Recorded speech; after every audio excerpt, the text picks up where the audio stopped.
लेकिन तीनों का फाइनल होना चाहिए रिजल्ट।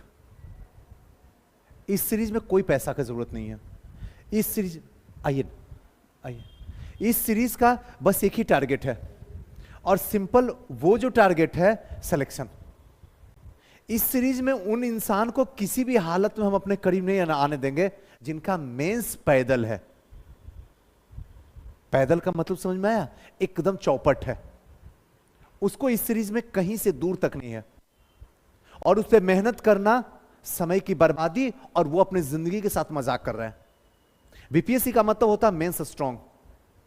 अगर वहां स्ट्रांग नहीं है तो आपका रिजल्ट इस जन्म में क्या सातों जन्म में नहीं होने वाला। सपना संजोते रहिए, हर साल सपना आपका तोड़ के चला जाएगा। पीटी हो के भी क्या कर लेगा, कभी क्यों नहीं सोचते इस बात को? शायद हम लोग आज जो यहां पे आए हैं, हो सकता है आज 7 लोग हैं, कल 17 लोग हो जाएंगे, फिर 27 लोग हो जाएंगे, है ना? यह सिलसिला बढ़ेगा, या फिर एकदम गांठ बांध लीजिए। लेकिन यहां वही आएगा जिसका मेंस स्ट्रांग होगा, दूसरा किसी को एंट्री यहां नहीं करने देंगे। रट्टू तोता वाले का तो गलती से एंट्री नहीं होगा यहां। यानी मेंस का मतलब क्या हुआ? जिसको आंसर राइटिंग लिखने आता हो उसी की एंट्री है, बाकी कोई नहीं है। यह संस्था है ही नहीं उसके लायक। जो आके सिर्फ पीटी वन लाइनर वाला करे, यहां तो एकदम बर्बाद हो जाएगा आके। अब हमारा टारगेट क्या है जरा सुन लीजिए। हम 2 पे काम करेंगे, पीटी पे काम करेंगे और मेंस पे काम करेंगे। सुजीत सर मेंस पे कैसे काम करोगे? आप लोग ऑनलाइन वाले ध्यान रखिएगा, फिर बाद में मत बोलिएगा नहीं समझ में आया। ये पीटी में हम 2 सब्जेक्ट पे टारगेट लेके चले हैं। 2 सब्जेक्ट का मतलब है, एक हिस्ट्री और दूसरा बायो, साइंस का एक पार्ट बायो। इसी दोनों पे हमारा टारगेट रहेगा। पहला 20 दिन जो टारगेट है हमारा, 20 डेज, इसी पे रहने वाला है। और अगर 20 दिन ये अच्छे तरीके से निपट गया तो समझिए आगे आने वाला 4 महीना जो है इस पे काम करेंगे, दुनिया को डिप्रेशन होगा और आपको हैप्पीनेस होगा, ये गारंटी मैं देता हूं। इस समय दुनिया डिप्रेशन में है, कम से कम दुनिया का मतलब है बिहार डिप्रेशन में है। बीपीएससी की तैयारी करने वाले डिप्रेशन में है। हो गया, शुरुआत हो गई है। अगर उससे बचना है तो आपको ऐसे काम करना ही पड़ेगा, तभी डिप्रेशन आपकी जिंदगी से बाहर जाएगा, वरना आपको भी घेरने में देर नहीं करेगा। यह जीवन का अंतिम अटेम्प्ट है, इसके बाद जिंदगी रहेगी नहीं रहेगी पता नहीं, लेकिन इतना कंफर्म है 71वीं के लिए आप नहीं बने। यह गांठ बांध के अपने अंदर डाल दीजिए। अब मां बाप को मत सताइए, अब उनको क्रोध के बकवास मत कर दीजिए, उनके साथ बर्बाद नहीं कीजिए, उनके सपनों को जला मत दीजिए। इसीलिए इस सीरीज को आपके सामने लाया हूं। यहां पे इन दोनों टॉपिक में ये मेरे ऊपर डिपेंड पड़ता है कि मैं कौन सा टॉपिक आपको दूंगा, और वहां से मैं एक एक चीज को कंसेप्चुअल और फैक्चुअल दोनों रूप में मैं लूंगा। इसका टाइमिंग जो मैं रखूंगा वो टोटल 2.5 घंटे रखूंगा। 2.5 घंटा पूरा पीटी में दौड़ेगा। अगर मैं 2.5 घंटा आपसे टाइम ले रहा हूं तो जाहिर सी बात है कि इसमें आपको कम से कम 6 घंटा मेहनत करना होगा, तभी 2.5 घंटा आपका सफल हो पाएगा, वरना बर्बाद हो जाएगा। दूसरा आता है मेंस। क्या मेंस में जरूरी है जो इतना मेंस कर रहे हो पहले पीटी होगा तब ना? अब पीटी हो जाएगा उसके बाद क्या करोगे? कहां भीख मांगोगे कटोरा लेके? कौन देगा? लोग का इंटरव्यू हो जाता है तो लोग पूछने के लिए तैयार नहीं है इंटरव्यू कितने बार दियो, सीधा एक लाइन पूछता है रैंक आया। अगर दुनिया यही बात पूछ रही है तो आपको भी रैंक लाना होगा, और रैंक लाने के लिए इस मेंस को हमेशा कलेजे के पास रखना। जब तक ये मेंस आपके कलेजे के पास नहीं रहेगा तब तक आपका सिलेक्शन नहीं होगा जी, कोई रैंक नहीं आएगा, एसडीएम तो दूर का सपना। अब इसके लिए हमने क्या कर दिया, यहां 2 पार्ट कर दिया।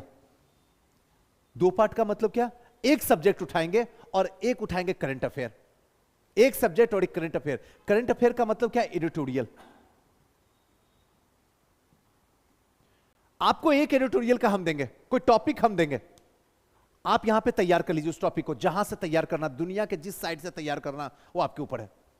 और यहां से एक सब्जेक्ट रहेगा, फिर चाहे वो पॉलिटी हो सकता है, या फिर आपका हिस्ट्री हो सकता है, या फिर साइंस टेक। इसी तीनों में रहेगा एक। पूरी तरीके से कमर कसकर तैयार रहिए। अब जब यहां की बात आएगी तो ये वाला पार्ट जो रहेगा, ये तीनों जो पार्ट आपको हम दिए हैं, ये तीनों पार्ट किस में रहेगा? आपका ध्यान रखिएगा, आंसर राइटिंग का। आंसर राइटिंग ये हमारी आंखों के सामने चेक होगा और आपकी भी आंखें जो है आंसर राइटिंग पे रहेगा। ऐसे ही सामने मैं खड़ा रहूंगा, लाइव चलता रहेगा क्लास और यहीं पे चेक होगा कॉपी, और आपके सामने हम नंबर दे देंगे कितना नंबर आया। आंसर राइटिंग में क्या गलत हुआ, कैसे आप उसका इंट्रोडक्शन लिखे, कैसे बॉडी पार्ट लिखे, क्यों फॉर्मेटिंग नहीं लिखे, क्यों मैपिंग आपने जरूरत लिखे, जरूरत से ज्यादा आपने कहानी क्यों लिखा, क्यों नहीं पॉइंट वाइज आंसर लिखे, कंक्लूजन क्यों बर्बाद हो गया आपका, सब यहीं पे होगा खुल्लम खुल्ला। अब आपको घर जाने की जरूरत नहीं है, साइड में कोई कॉपी नहीं चेक करेगा, आपकी आंखों के सामने आपके गुरुदेव चेक करेंगे कॉपी, और आपके आंखों के सामने आपको पता चल जाएगा हमारी औकात क्या है आंसर राइटिंग में। क्योंकि इसको जो है जब तक एसडीएम ना बन जाएंगे तब तक ये चलता रहेगा, अंतिम समय तक दुनिया पीटी पीटी के लिए चिल्लाएगा और आप आंसर राइटिंग के लिए चिल्लाइएगा। अब ये टाइमिंग जो हमारा पूरा रहेगा सिर्फ 1 आवर का, ओनली फॉर 1 आवर। बात रहा यहां एडिटोरियल का, आपको पता है ये एडिटोरियल जो है GS1, GS2 और AC, ये तीनों में काम कर जाएगा। अभी आपको पता नहीं है, पता चल ही जाएगा। अगर मैंने कोई टॉपिक दिया, फॉर द एग्जांपल पॉल्यूशन का कोई टॉपिक दिया, जैसे ध्वनि प्रदूषण, अगर ध्वनि प्रदूषण दिया तो सारे एंगल से आपको करना होगा।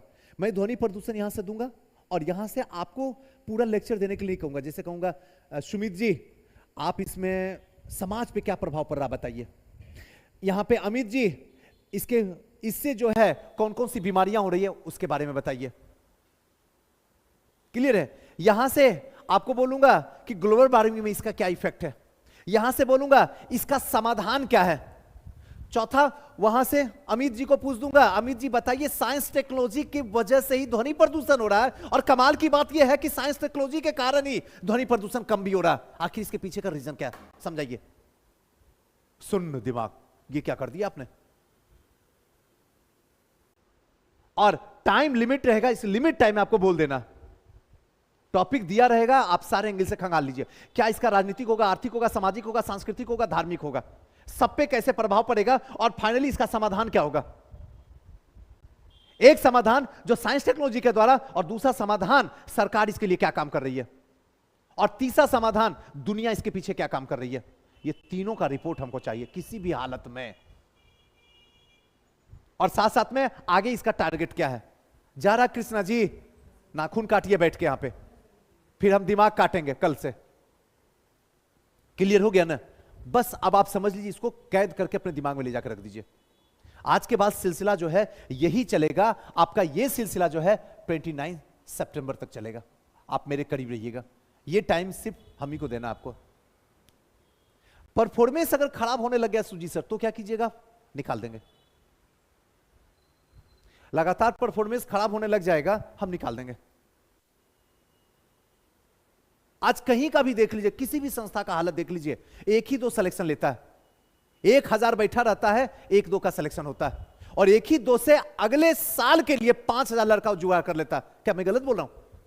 हर जगह एडवर्टाइजिंग करके, हर जगह एक चेहरा होता है। जैसे इस संस्था का चेहरा मैं हूं, सारे टीचर हैं, बहुत सारे टीचर हैं, सब अच्छे हैं, अपने स्तर से तो मैं अच्छे टीचर लाया हूं सब, लेकिन चेहरा कौन है, सिर्फ मैं हूं, बोलता मैं हूं, मेरी वजह से लड़का यहां पे पहुंच रहा है। लड़का मेरा शकल देख के आ रहा, यहां आने के बाद उसको पता चलता है कौन से टीचर क्या पढ़ा रहे हैं। सिलेक्शन 1 को करवाता है और अगले 1 साल के लिए 5000 लड़का जुगाड़ कर लेता है। अगर वो कर रहा है तो क्या मैं नहीं कर सकता हूं क्या? मेरे अंदर काबिलियत नहीं है क्या? मेरी बात समझ में आ रहा है ना।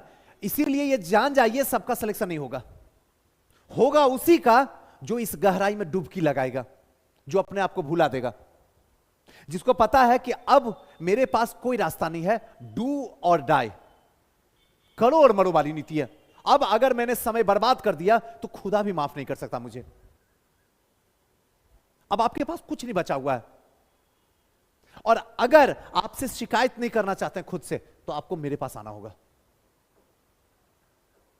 गलती होगी, पनिशमेंट होगा, सजा है, और उस सजा से आपको 2-4 होना ही पड़ेगा।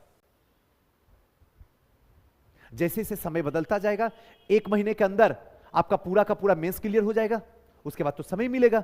उसके बाद जो समय आपको मैं इस समय 3 से 4 घंटा दे रहा हूं, एक टाइम ऐसा आ जाएगा, हो सकता 12 घंटा मैं टाइम दूं आपको, क्योंकि अगले साल के लिए अगर मुझे इस संस्था को आगे बढ़ाना है तो मुझे बच्चे को 15 घंटा टाइम देना होगा।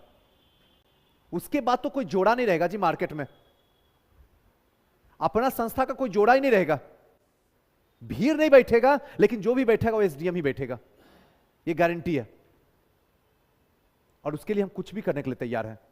बाकी आप लोग अपना अपना डिसाइड कर लीजिए आप क्या करने के लिए तैयार हैं। यही मेरा है रूटीन। ऑनलाइन वाले जो आप लोग को समस्या होती है कि सुजीत सर क्या है नहीं है, आप ये सुन लीजिए, यही टाइमिंग रहेगा, एकदम 6 बजेगा घड़ी में, एकदम लाइव आ जाएंगे हम। क्लियर हो गया?